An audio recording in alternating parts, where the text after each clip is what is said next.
Man of Bigger Truth Media, and I really appreciate you coming on our program tonight, Scott. Welcome to Captive Audience. Well, thank you very much. I'm glad to be here. So, Scott, you are doing investigation. I would like for you to tell us a little bit about yourself before we get into more details. Certainly. So, I am a reporter. I was working as a small town reporter in Michigan. I started about 8 months ago. Before that, I was a real estate broker. I've always had an interest in journalism. I studied creative writing in college at Arizona State University, and I my buddy was starting a newspaper, an online newspaper, because our conservative town had the only local paper was owned by big city Democrats. So we called it the Lapeer County Mess. So the Lapeer County Press. So we started our own paper, and I was doing everything from sports to human interest stuff to to what was happening at the local school board meetings and stuff, and got to sometimes covered state issues. And just like in Oregon, the state party in the state Republican Party in Michigan is just a mess. And so I started covering the conflict there in December, and by January it was really reaching a peak. On January 6th, Christina Caramo, who was our chair, was removed and in a meeting, but she didn't step down. She refused to step down. So we actually had two state parties, with two Wow. accounts, two websites, two organizations. We had to form two different C3s, and it was just a mess, and nobody knew what was going on. And so I took a leave of absence from the paper so that I could study it full time. I thought for just a couple weeks so that I could get a handle of the story. And in that process, I discovered an operator named Mike Labadie, who came out from California. He was registered as a Democrat in 2016, just a few weeks before the 2016 election when Donald Trump was elected. And he probably, registering as a Democrat, probably didn't vote for Biden or for Trump. But in 2017, almost immediately in the beginning of 2017, he moved out to Michigan. He got involved in the Republican Party and as a precinct delegate.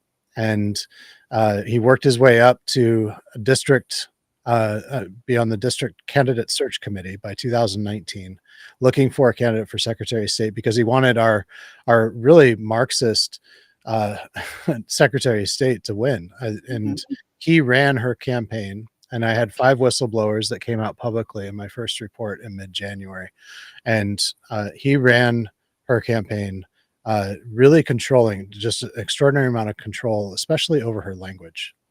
And her language was oriented never towards the general election audience, but really towards the wave of incoming precinct delegates that were being recruited with the help of Dan Schultz, Steve Bannon, Jack Posobiec, all these people, these national voices that were saying, join the Republican Party, become a precinct delegate to kick out all the rhinos to save the country. And so I was actually one of those. I ran for county commissioner in 22, and I lost just by about 150 votes. And so yeah, anyways, I saw that I was part of the C. Bannon audience, but as I started investigating this, I heard about Mike Labadie, and I was exposed to not just what was happening in Michigan. I started looking at other states. People started contacting me from Arizona, and then I was contacted from Oregon and said, hey, the same thing's happening here. Started working on a nationwide story.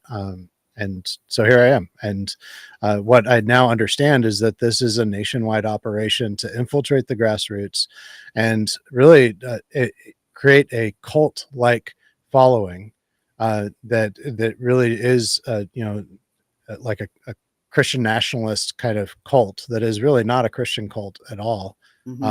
Even though they claim to be Christians, they use the Bible as a weapon to incite hatred against other Republicans. And clearly not a Christian organization. And the devastation that you guys have experienced there in Oregon, I've seen it in every other state that I've looked. Yeah, I'll tell you, it's interesting. I'm posting your X page here in our link, and I've been involved for about 11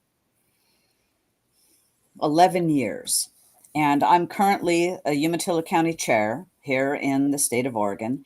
And and of course I got involved because I could see the Uniparty, now what's called the Uniparty, the Republicans go in the same direction as the Democrats, and realizing that we need to turn our party back to our values. And that's truly what got me involved. I was involved with Republican Women, and somebody said to me, "You should be a PCP. You don't have to do anything." Well, that's what I found out in our county, that there wasn't anything to do. They weren't doing anything. They had people that were act there, but I won't, that was just when I got involved.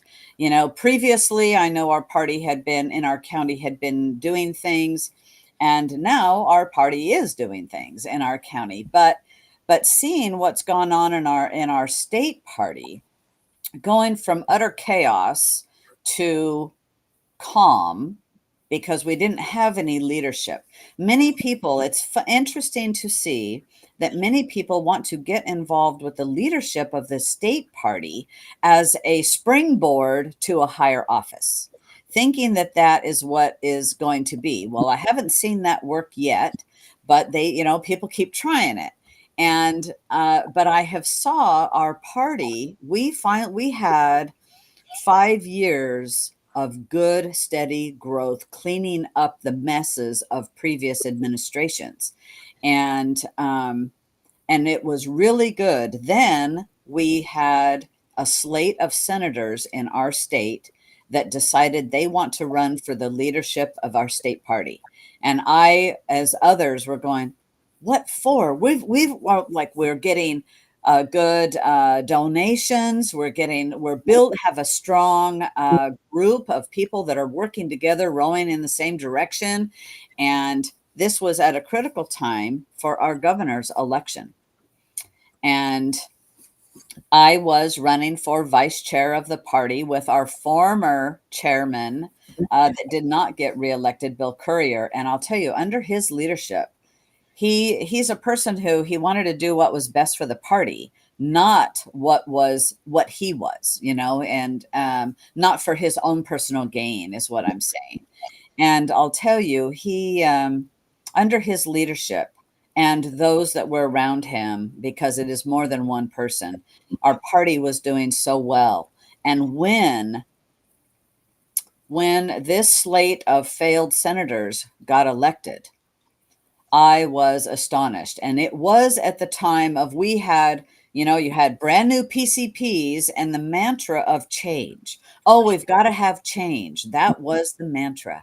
And I'll tell you, hope and change is how we got Obama in this country, and the demise. And so, unfortunately, people that had no clue of what was really going on elected this failed Senate leadership, or not leadership, failed Senate group, to be the leadership of our party. Since then, we have been on an absolute downhill, and I do mean rapidly downhill, decline in our state party, in donations, which are non-existent for the most part. Let's say before, and I was at the time, I was the finance chair for the Oregon Republican Party. So for about every dollar we spent, we were making $3 and $4. Right now, for every dollar we spent, we're losing money. We are not getting our investment back. So it is just trashing our party. And when they got elected, and I thought, well, that's the will. Okay, let's see what happens. But by the actions of them, and the subsequent, for the next couple of years, I realized this was a hostile takeover. So who was orchestrating that? That I don't have the answer to. I have guesses of who that could be. But when a sitting senator, Dallas Hurd, no longer, he's resigned, he was absolute utter failure. and he's a businessman. But when he was running, we asked him, how are you going to be a senator, a father with a young family, and a business owner and still run the party, when our current chair, Bill Courier, said, I treat this as a full-time job because that's what it takes. And so I really felt that we here in Oregon were having an infiltration, and it has continued. It didn't stop there. And our current leadership, oh my gosh, what we have going on right now would be a 3-hour program, and we're not going to do that tonight. But we do have some big issues happening. We just witnessed what I believe is election fraud for a national committee woman position here in Oregon. There was a missing ballot, and they deemed it was that it must have been an abstention, despite the calls for people to let's count the ballots again, let's put them in numerical order, let's revote. All of that was shouted down, mob rule type, shouted down. And I was the person who challenged it on the floor. And you're talking about the election for Tracy Honnell, right? I am talking about the election for Tracy Honnell, okay. Which subsequently they have found that ballot. Lo and behold, we've got breaking news here for people. You know, in that the executive committee this past Saturday held a meeting and said, we're going to, by golly, we did an audit. Well, they didn't notify the other candidates, of who was in that audit, who authorized the audit, who was in the audit, who was witnessing to this. But by golly, they found that ballot. You know, we could have had this solved in 30 minutes, gone to a second vote. The outcome could very well have been the same, but we would not have had the turmoil that is right now in our party. We are in absolute turmoil because of the crap that the executive committee decided to do, of this secret meeting, the going into doing an audit with who knows who as witnesses. And now we are recalling, we're actually calling, I'm one of 4 counties chairs that have asked to we are petitioning our the body of Oregon, and the Oregon Republicans. We are petitioning for an in-person meeting to have a revote for the National Committee woman, which is what we should have done at the meeting. We were already there. Which is that, you know, that's a fairly big ask, isn't it? So you're talking about bringing all of the state delegates back together in one place. We are. It is a big ask, but we only need 19 people, one person from 19 counties to sign the petition, and then it is done. We have determined we're asking for July 6th, a Saturday at 1:00 in the afternoon. And we're trying to, the chief petitioners are myself from Umatilla County, Joel Pulowski from Marion County, Clinton Carlson from Morrow County, and Gabe Bueller from Washington County. And to do this is and we're doing this because the executive committee is saying, well, it was voted on and approved to have a revote electronically. That is not acceptable. It's not acceptable to me. It's not acceptable to our delegation in Umatilla County.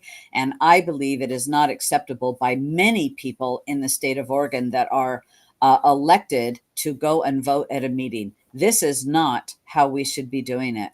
Right. And so by conversation with a couple other county chairs said, hey, we can do this. The counties can ask for a meeting, and it only is 19 people. One person from 19 counties is all it takes. So we sent that out yesterday.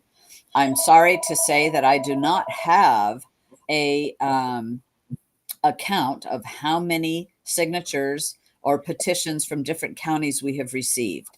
I do know that a few counties chairs had contacted me and said, "Hey, I heard about this, but I haven't got the petition." So we forwarded the petition to them.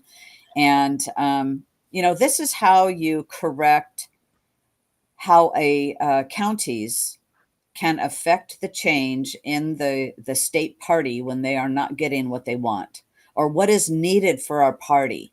It's not what we want. I wanted them to do this right in the meeting that we were seated in. And it didn't happen. And it's a shame it didn't happen. Had Tracy stood up and said, "You know what? I'm not going to get elected like this. Let's have a revote," she would have probably gained votes and still been the winner. But no, that's not what's happening. And it's a shame. It's a shame for our party in a presidential election, in a presidential election year, when we need to be focusing on getting out the vote, not this turmoil.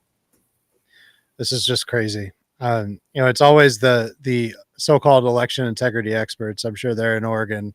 They say that they're the only ones that care about election integrity, right? And they're constantly talking about election fraud, really, in my view, as a psyop to discourage people from even voting, to discourage voters, Republican voters, from turning out. But they claim they wear that mantle on them. They put it on their own shoulders, like they're the gods of election integrity. But and I've seen this in Arizona, in Michigan, where they have no problem whatsoever with coming up with all kinds of fraudulent schemes in intra-party elections in order to get secure the outcomes that they want. And it's absolutely crazy. And so what you're saying and what I'm understanding is that they had so on the election, it was a 3-way race, right? And Tracy Hummel, and they're supposed to have in order to emerge from that first round, she's supposed to have 50% plus one. Is that right? That's correct. But there was one abstention, or there was one so-called missing ballot. Yes. And so how was she declared the winner at that point if she didn't have 50% plus one? Well, the rules chair, who happened to be, she's the rules chair. She was an observer. Her name is Margie Hughes. She has been a long-standing volunteer in the Oregon Republican Party. She actually used to be an employee, used to be the executive director. She's been very involved in the Oregon Federation of Republican Women as well. And but so she holds many titles. She is, in fact, Dallas heard when he was chair, he says, "Oh yeah, Mama Margie." That was the name he gave her. She's going to tell us how to do everything. Well, unfortunately, she organized who was going to be the people gathering the ballots up, okay, and who is going to be the head teller, who's going to be the elections manager, and which was another long-standing volunteer in Oregon Republican parties who I like and respect, but I do not believe should have been in that capacity at all, since we now have 2 affidavits that she was not capable to do her job. So, and then Margie, who was an observer and yet wrote the rules and coordinated all of this, put her hands on the ballot, Scott. Like breaking all the rules. So unsupervised? No, right in the room with everything. Everybody there witnessed by one of the election observers, put her hand on the ballots and said, "Stop. We've got to do this differently." And actually, what we've learned now from the observer for Helen Heller was that they counted the ballots 3 times, and every time came up with a different number. And yet Tracy was declared the winner. I mean, this is election 101. This is not what you do, but it is how you get the outcome that you want. Right, because they didn't want the outcome on the first ballot. Right, they didn't want it to go to a second round. No, and it should have gone to the second route. And so we were calling for election integrity on the floor. In fact, I'll tell you, several people said, "Where the hell is election integrity in our Oregon Republican Party? Because if we don't have it in our meeting, we don't have it at all."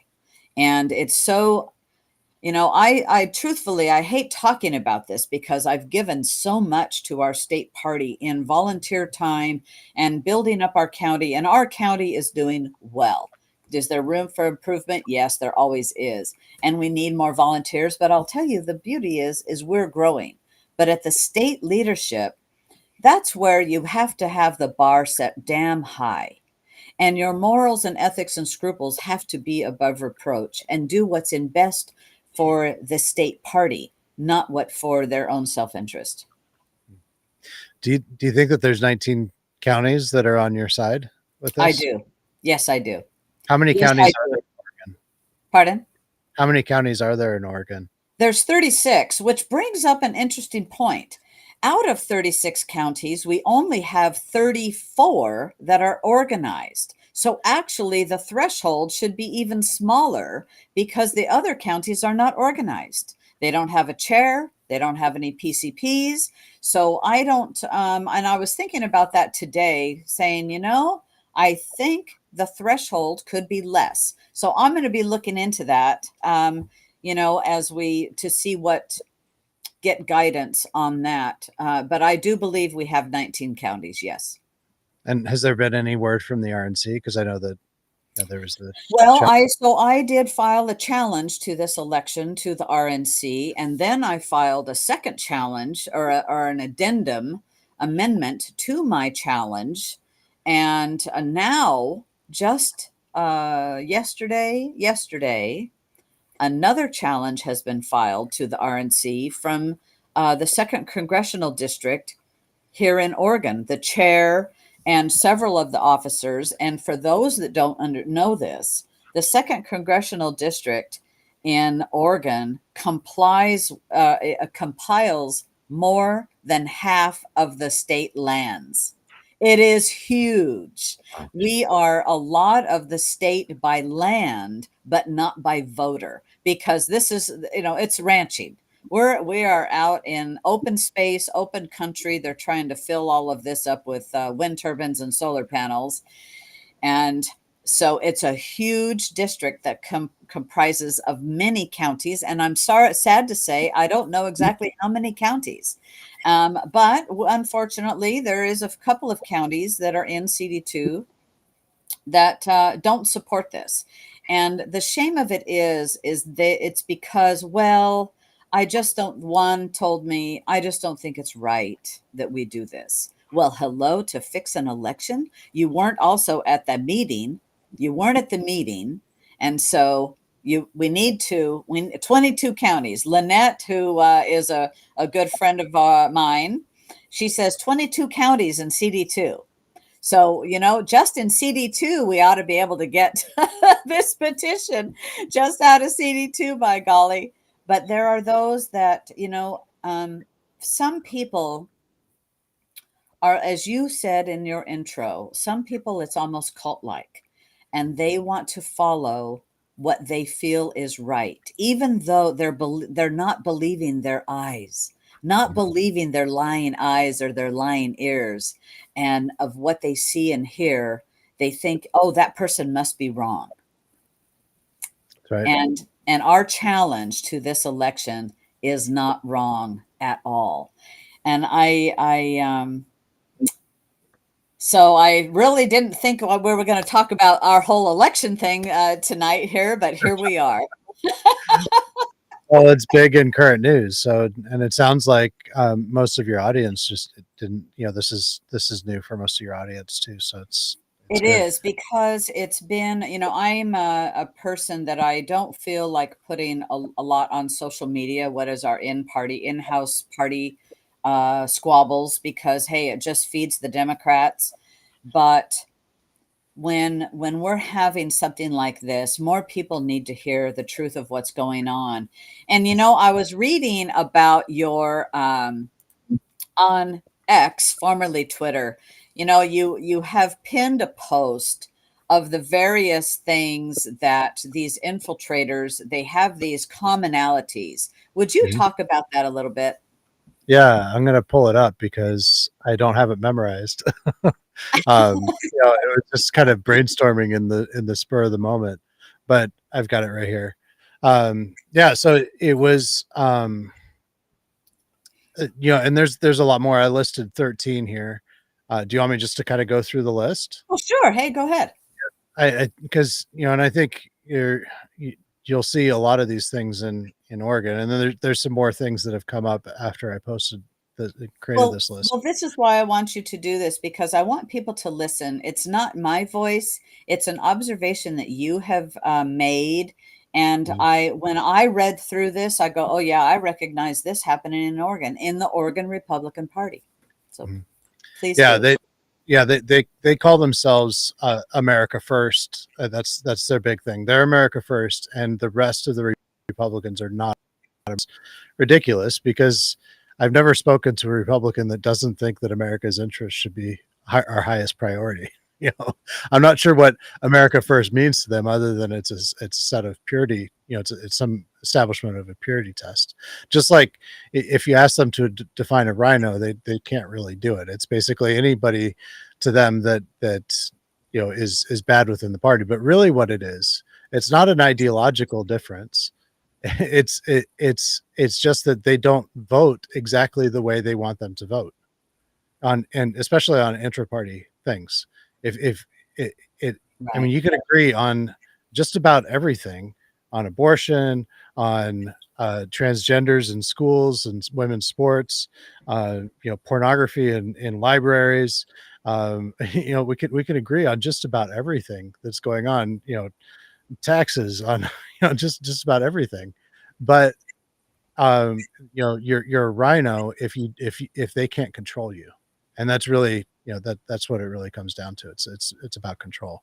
So the second thing is that they openly admit that they want to get rid of all the rhinos.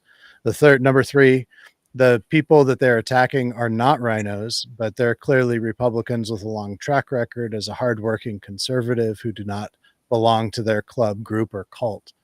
And it's really that they can't be controlled, and they tend to target the most talented first. The people that are the most effective and the most talented, they tend to target first as rhinos and seek to remove them. They create conflict, delays, and chaos at county, district, and state conventions and meetings. They're very good at that. I actually have a Witness copy. that. I've witnessed that. Yeah, I actually have copies of two scripts from past county conventions here in Michigan, where it said who is going to bring up what motion when, who is going to second it, and all this. It's pretty crazy. I mean, it's scripted, and I believe that they have scripts, whether they do it on their phone or they have it printed out that people need to study before. Absolutely. I've seen that too. Yeah, but they really do. It's scripted chaos. They openly claim to be Christian nationalists, and they use the Bible as a weapon to incite hatred against their Republicans, with other Republicans, which I mentioned before. Mhm. The leaders of their club, group, or cult, this is number 6, they're often recent converts to the party, and an alarming number have criminal backgrounds. And everybody around them and above them, they seem perfectly fine with those criminal backgrounds. And they're perfectly fine with them just having been a Democrat, 1 or 2 or 3 years ago. Or Mhm. like in Don Power's case, that he never even registered. He never registered to vote at all, and never voted at all until 2022. I was like, he's almost the RNC committeeman. It's insane. It Um, is insane. and number 7, they do not engage in effective get out the vote efforts. They seem to only be concerned with the election of PCPs or precinct delegates. Number 8, they focus incessantly on election fraud. It's almost all they talk about. Number 9, however, in their inter-party um, elections, they often engage in overt acts of election fraud in order to secure their own power, like we just talked about. Number Yeah. 10, they raise almost no money at all, and they make ridiculously stupid decisions with the money that they do have, often in ways that benefit their friends, and almost never using it to help in any way that would help get out the vote or help win elections. Number 11, they Yep, invest I've in witnessed that. Yes. Yeah. Oh, well, you kind of mentioned that a little bit ago. And number 11, they invest an enormous amount of time on character assassination of their opponents within the party. Mhm. They're ruthless, they're untruthful, and they're cruel. I've witnessed that. Yep. I was on Wake Up Tucson in Arizona this morning on the radio talking, publishing a recorded phone call with a sitting state senator, that called me to try to prevent me from hosting one of my guests before I hosted the guest. Uh, she called her the effing queen of evil repeatedly in that call. It was insane. The whole call Wow. was just bonkers. This is a sitting state senator. Um, and she got more and more angry just because I was just asking her to support her claims, and she had no evidence to support her claims except that everybody agrees with her. Right. This is that is a continuing thread is you must agree. If That's you right. don't agree, then you're wrong. And in fact, in the Oregon Republican Party, it is so bad that we have an official, in quotes, air quotes, right? An official Oregon Republican Party PCP page. It's a closed group, and in there the censorship is so bad, it's astronomical. Yeah. And you will, if you post the truth, they will take it down. When you screenshot it and post it in the unofficial page and tell the truth, they'll go, oh, no, no, no, no, we put it back. Oh, yeah, the shenanigans that are happening in there. And actually, Tracy Honnell is one of the people that is quite actively in that and participates in lots of censorship. Right. Yeah, I'm not at all surprised. I had just a short exchange that I actually published on X, that where she emailed me and said that that I was wrong about everything. And this was after I first interviewed Joel and Carrie McQuiston, Mhm. and she said I was wrong about everything, that my guests are wrong about everything, and she said that we're making all kinds of progress and moving in the right direction. She sounded like to me like a Democrat. And I said, so do you believe that getting rid of Solomon is progress? And she went on this long-winded response that basically, yes. And she said, yes, it is Mhm. progress to get rid of Solomon, Yeah. which is just, it's crazy. It's not progress. It's No, regress. no. How do you say that the number 8 in seniority of 168, getting rid of them, taking them out is progress? And Tracy Honnell absolutely had something to do with that, as well as Don Powers and a myriad of others. Unfortunately, there are those that believe them, that were blindly following along. And I give grace to those that don't know any different, but I don't give grace to those that do. It's wrong, and they are definitely an agenda, and they accomplish their goal. Right. Well, Sadly, we're all ultimately accountable and responsible for what we choose to believe. true. And so, we are responsible for who we follow. Not just, it's not just the leaders, it's the followers that ultimately are responsible as well. So Yeah. uh, and that's the challenge, is drawing people out. And I say it's a cult because it's a similar process to help someone walk away from a cult as to walk away from this group, because the level of manipulation is it's unbelievable. I mean, it's the same thing. I mean, we've all experienced it, trying to talk to a family member or somebody that's got TDS, Trump Derangement Syndrome, and you just can't reason with them because their No. mind is divorced from logic. And it's the exact same thing here.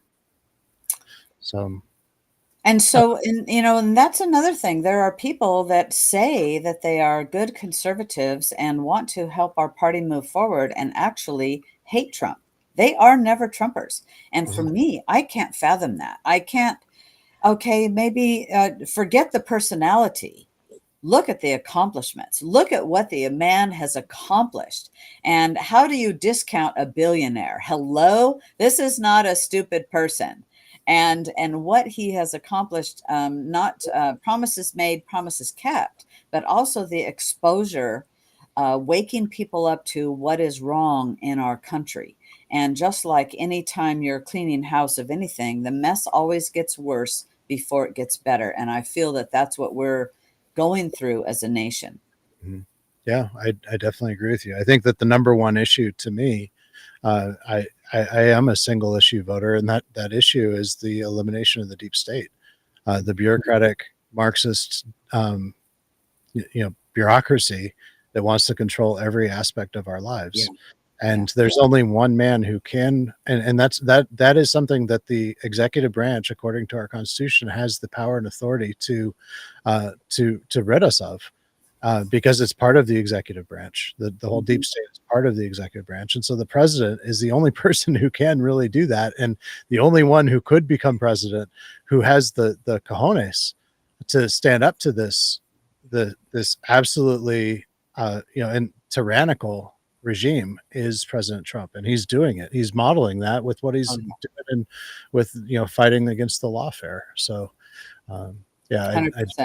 he's I've been asked a lot, and I posted this on X the other day. I've been asked a lot, who do I trust? Because I don't trust. I have come to distrust every single person in the media. There is nobody that I trust in the media, and so I've been asked, well, who do you trust then? And the only person I can think of is Trump. And it's not, I don't, he's not an idol. I don't idolize him, and I know he's made mistakes. He's going to make mistakes, but he's the only one that I see that's actually, he's in the belly of the beast. He's fought against, and he's taking the blows, and he's doing it anyways. And so, I really admire that. As much as confusing as this whole process has been for me, examining the, as I go to what are the national connections between these organizations, and we kind of talked about this a little bit before the call, and as I see that, these are some really powerful and really terrifying forces, and Trump sees that, like those are all they're all oriented against him, and so I think we need Trump. And I pray that we can come through for him. So, and I think early voting too is a big part of that. I just want to give a plug. I think we as Republicans need to change our habits as far as voting. I think that it's the biggest thing that we can do to vote early and to get on the permanent. Here in Michigan, we have a permanent absentee ballot list, absentee voter list. I don't know if you do in Oregon, but to vote early, to get on that list, to change our habits, and to bank our votes so that candidates know who's voted and where to invest their time and their resources and their money. I'll tell you, that's a lot of money and a lot of effort chasing ballots and waiting till the last day to chase ballots. It really, really is. And I will say I'm torn with that. It sounds good. Part of me says, but wait a minute. Then the other side knows how many they have to come up with. But they're going to know that anyway on election night. We experienced that in 2020 for the very first time. They stopped counting. That was the first time they've ever stopped counting all these ballots. And to have several states do that at the very same time I knew that was an absolute fraud happening right before all of our eyes. Mm-hmm. Yep. Yeah.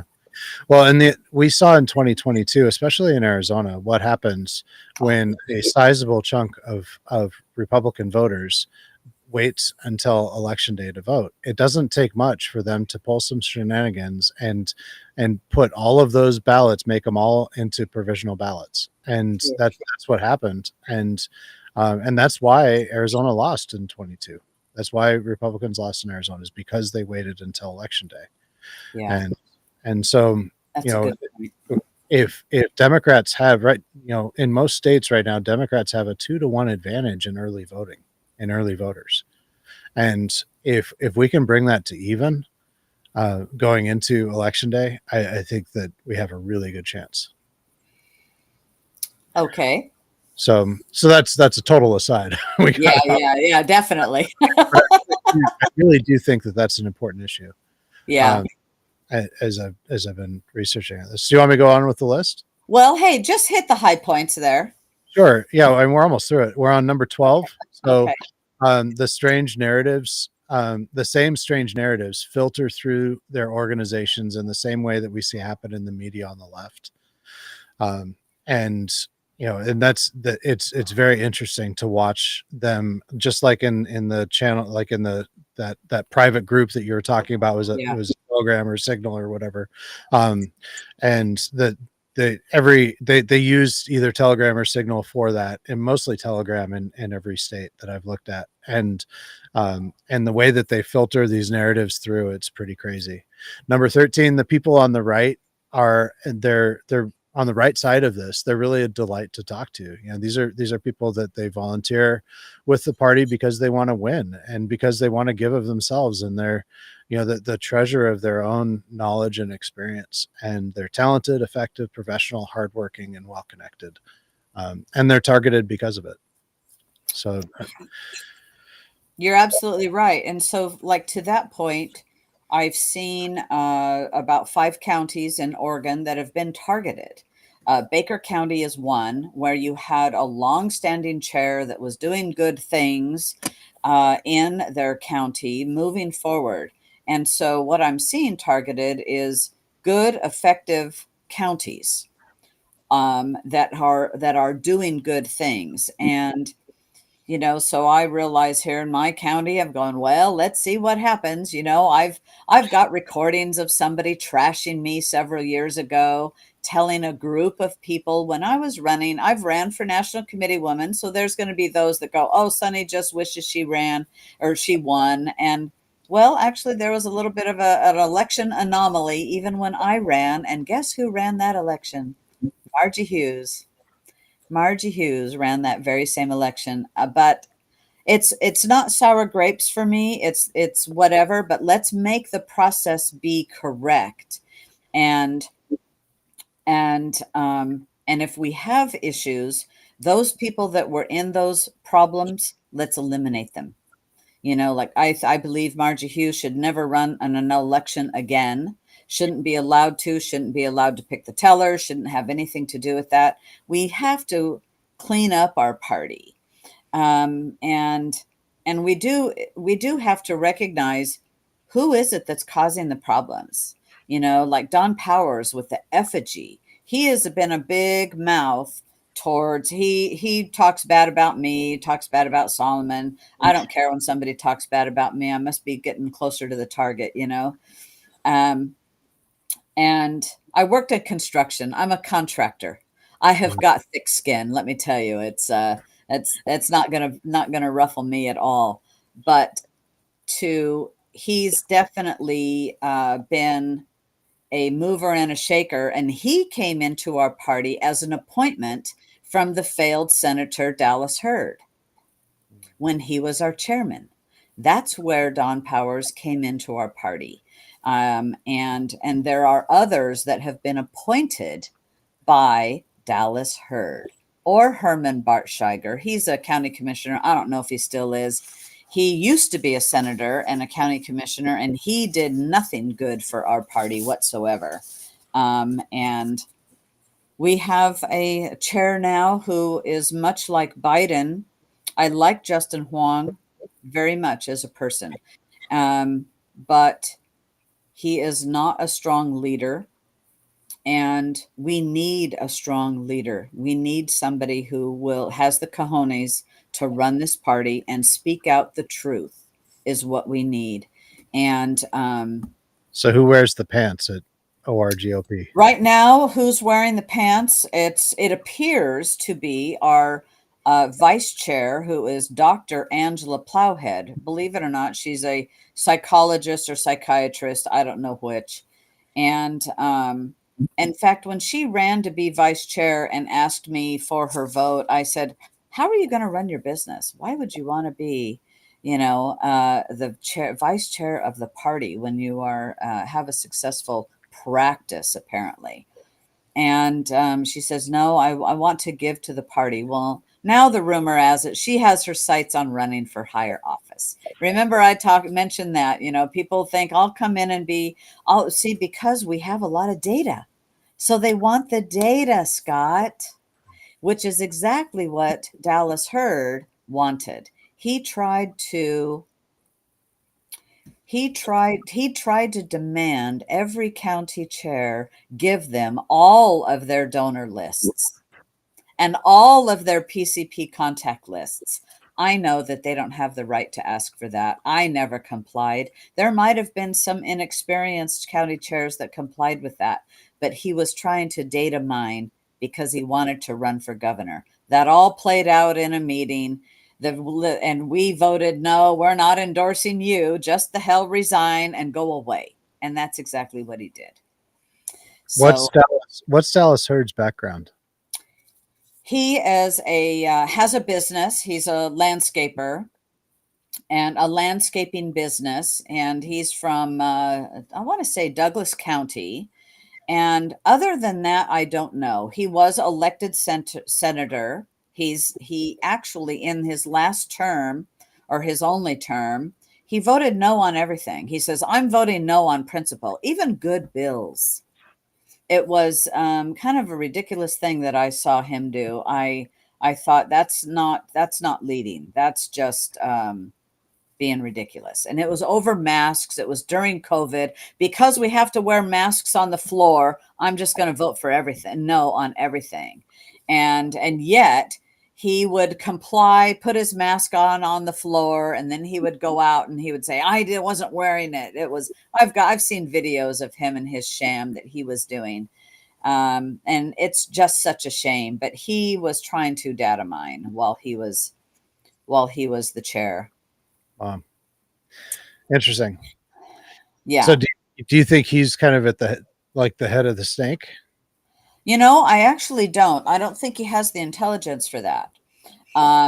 But his father has quite a bit of money. I don't know his father's background. And I think his father is who had put him up to running for chair. That's my personal opinion. I can be wrong. I can be right. I don't have anything to base it on except for things that I heard about. So I'm not going to go on that rumor mill, except for that's what I kind of base his actions and seeing his father at the meetings. His father at the meetings. In fact, his father was there. His wife was there. His children were there when he asked us as a body to actually endorse him to be the governor. And as a body, we said, no, we're not doing that at all. And he broke down in tears, actually, at this meeting, because we would not give him this blessing of an endorsement from the Oregon Republican Party to be the governor. He would have been a disaster. How do you run a campaign? When he was running to be the chairman, he would say over and over, well, I just delegate. And you know what? That's exactly what he did as the chairman of the party. He delegated everything away to other people. He did nothing for our party. He didn't raise any money. He did nothing. I see a comment there from Lynette that he had connections to Eamon Bundy. I don't know anything about that, but I do trust Lynette very much. So that would not be surprising. Yeah, that would be fascinating. So and yeah, that's interesting. So he's really the one that brought up Don Powers. Yeah, he is the person who appointed Don Powers. And then Don Powers, and to what position, I don't know. Maybe it was even into election integrity. So Don is co-chair of election integrity, don't you know? I don't know that he does anything with that. But what I do see him doing is smearing good people that I know that have worked for years with our party, trying to move it forward in a good, constructive way and not slamming other people and trying to slander other people. But I definitely will call out Don Powers for the effigy, what I've seen him do, what I've witnessed him doing, and the effigy that he had. I had never seen anything like that of Solomon Yu when they were trying to recall. And that was a failed recall of Solomon. Mm-hmm. So, yeah, it's not a good thing. We've had some other interesting players here in our party. We had a gal, Jeanette Shada, that's the gal who I have a video of, that she's telling the people, Sonny's a liar. I know the truth. And I thought, you don't know shit, Shada and Jeanette. In fact, I've had her on Captive Audience. She was all about school choice and helping the children. And I thought she was a teacher here in the state of Oregon. She now lives somewhere else, I think the Carolinas. And so she was one. Or maybe she was a useful idiot. And because she got fired from her job, she didn't win her election that she was running for. Maybe she just left. She's been pretty quiet. We had Sam Carpenter was here for 3 years, and he's out of Kentucky. And he never did anything to lift a finger to help our party, but he would write extensively. And I will say he's not a bad writer. Write extensively about all the bad things of the leadership of our party. And it was when we were the most productive. He ran for chair, didn't win. He ran for governor, he didn't win. He ran for another position, I don't know what, maybe senator or house, I don't know. He didn't win. And he and his wife, thankfully, moved back to Kentucky. We have Michael Cross, who is currently on the ballot running for attorney general. He sabotaged 2 recalls for the governor, filing duplicate petitions. We have a very good candidate running for attorney general in Will Lathrop. And so here's Michael Cross filing again to run for attorney general. So this is his second time that he has run. Nobody vote for him. The man is a fraud. He is a criminal. He sues people. He's just an operative. He's there to steal votes. Interestingly enough, we've had someone else. His name is Alex McHaddad. And I'm going to just call out Alex McHaddad because he is the treasurer or secretary. I don't want to get it wrong, his position. Let me see, because I have a page here. He is the treasurer for the Young Republicans of Oregon.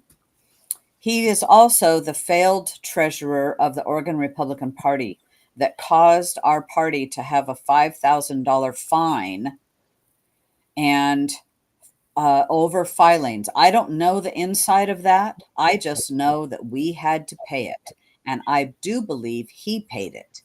He then went on to resign over health issues. He used to be Union County chair, and he is part of the underlying, I will tell you, I know it with my bones, that he is part of the underlying undertone of the infiltrators in our party trying to make a change. And in fact, the Young Republicans of Oregon, it's interesting. If you look at their website, they say they're all about Republicans. But if you look at their Facebook page, it says, we take everybody.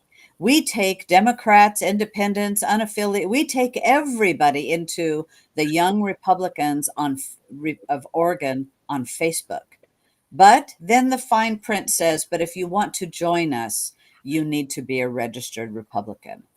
And a few years back, I actually made a complaint to the National Young Republicans of Oregon because the Facebook page and the website language do not jive. Right. And some of the people in there I think are very good, but I was told to my face from Stephen Lloyd, who is their state chair. He used to be a chair of another county, but he got recalled over his recalled and removed from that. I like Stephen as a person, but I think he's highly misguided.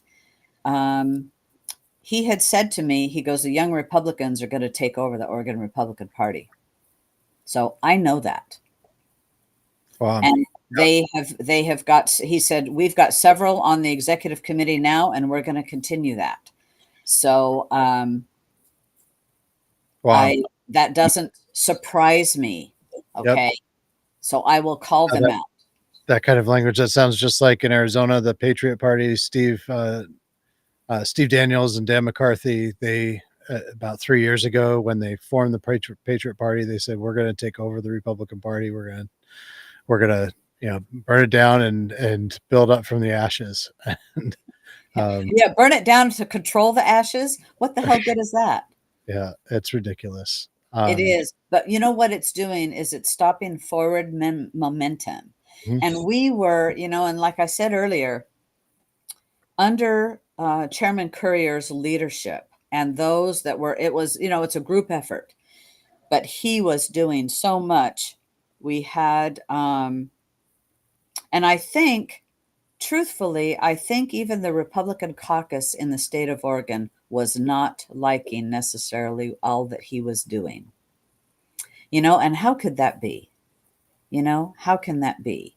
But the chairman of the party represents every Republican in the state of Oregon. That is the chairman's job. And when I had said those very words to Dallas Hurd, he says, I don't represent those people at all. That's a direct quote to me in a phone conversation. And, it's so those people, when you hear that type of thing, they are not working for the betterment of our party. They truly aren't. And it's very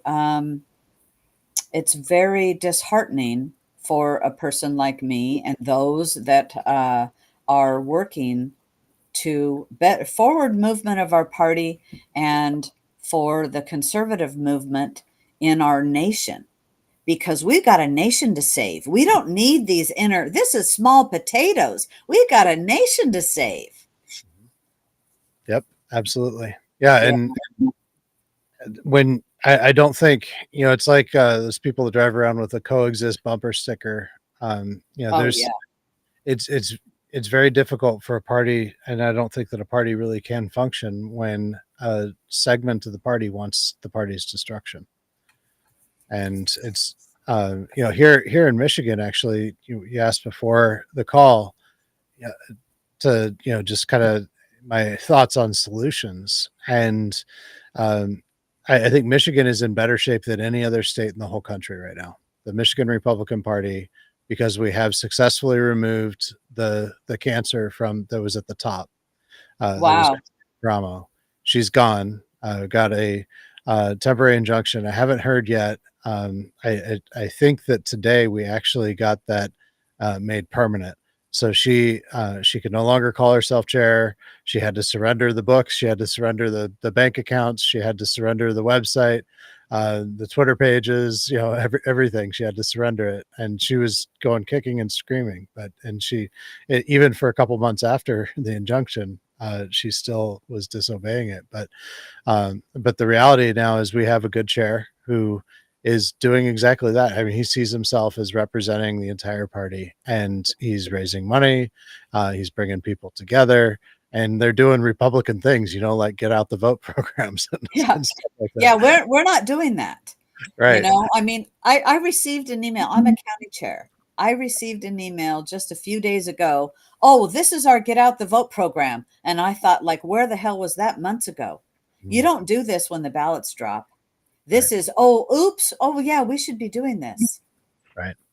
That's not planning. It's not a winning strategy. Right. The way that it happened and the way that they got there is it was a process of bringing people together from all over the state.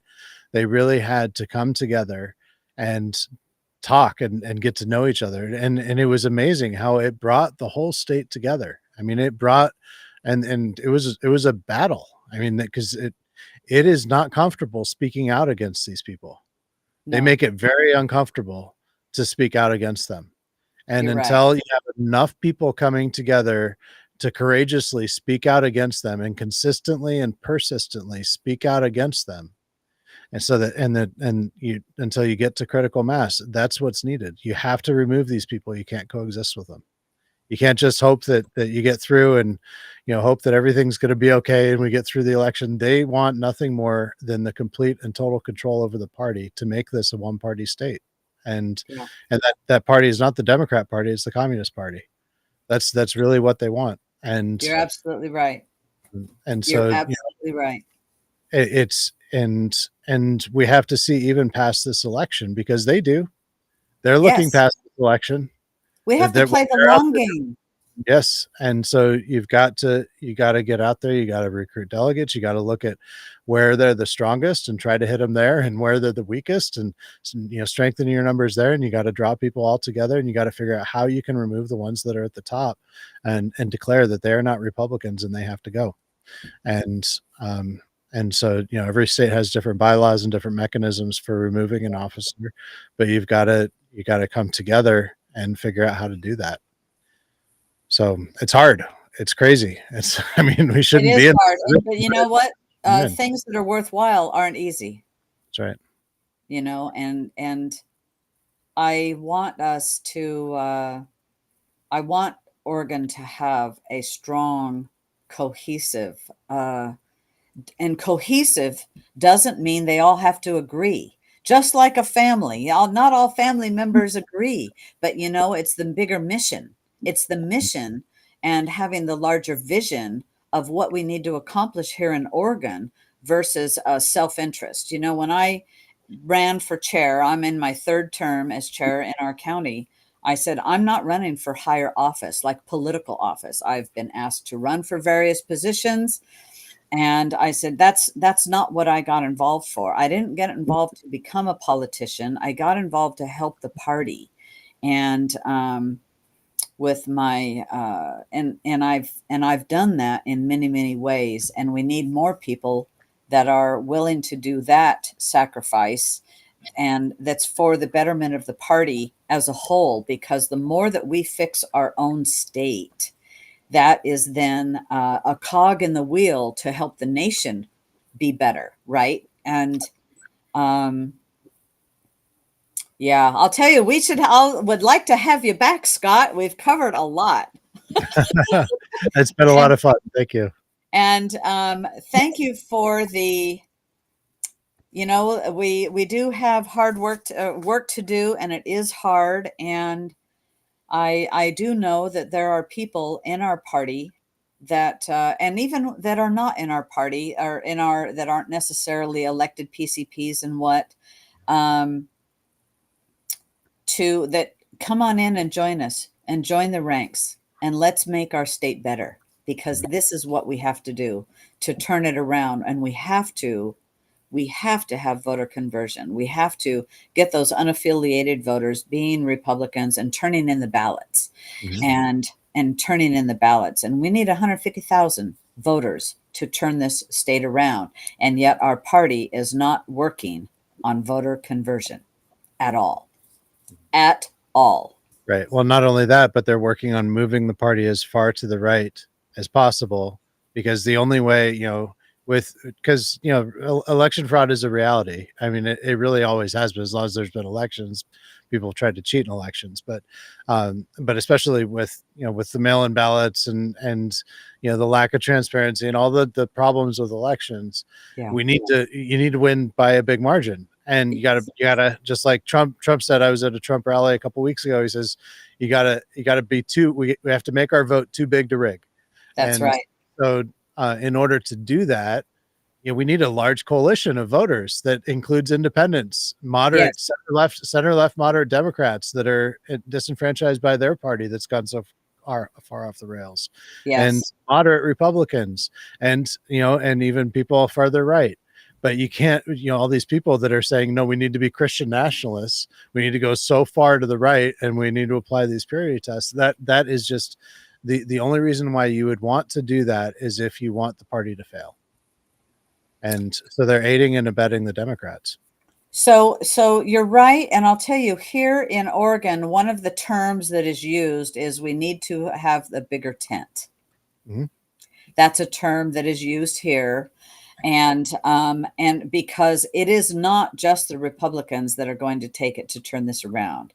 And we have in the state of Oregon, the unaffiliated voter outnumbers both the Democrat and the Republican Party in this state. And those are people that, I don't even think many of them know how to register, because we have this thing called motor voter in our state. And so they're like automatically they're registered. They at the DMV, this is very quickly at DMV, they can say, all right, you pick a party.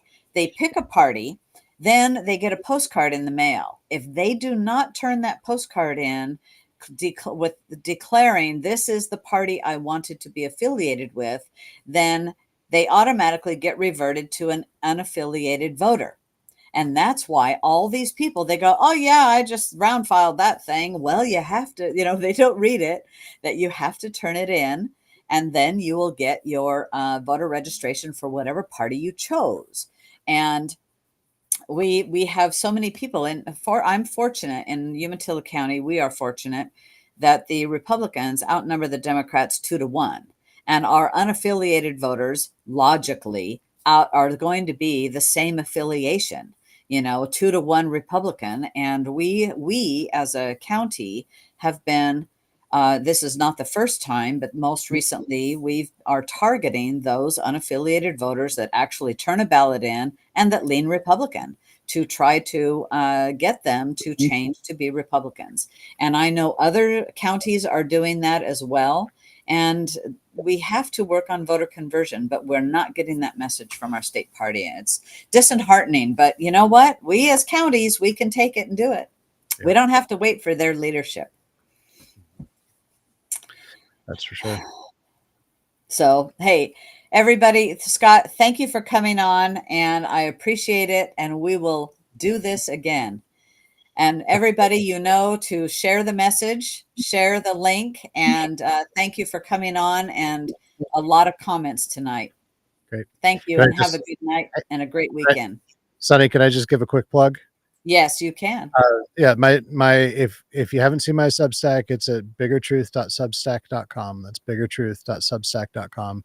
And for $5 a month, you can become a member. That is I'm doing this full time, and that's my only source of income. I'm not beholden to anyone. I don't have any large donors or anything like that. The enemy often accuses me of that, but I would appreciate your support. So thank you. Okay. And I put a link to your Substack in the comments there as well. So everybody, let's, and I'm in Substack actually, reading. So thank you very much. Great. Thank you. Have a good night, everybody.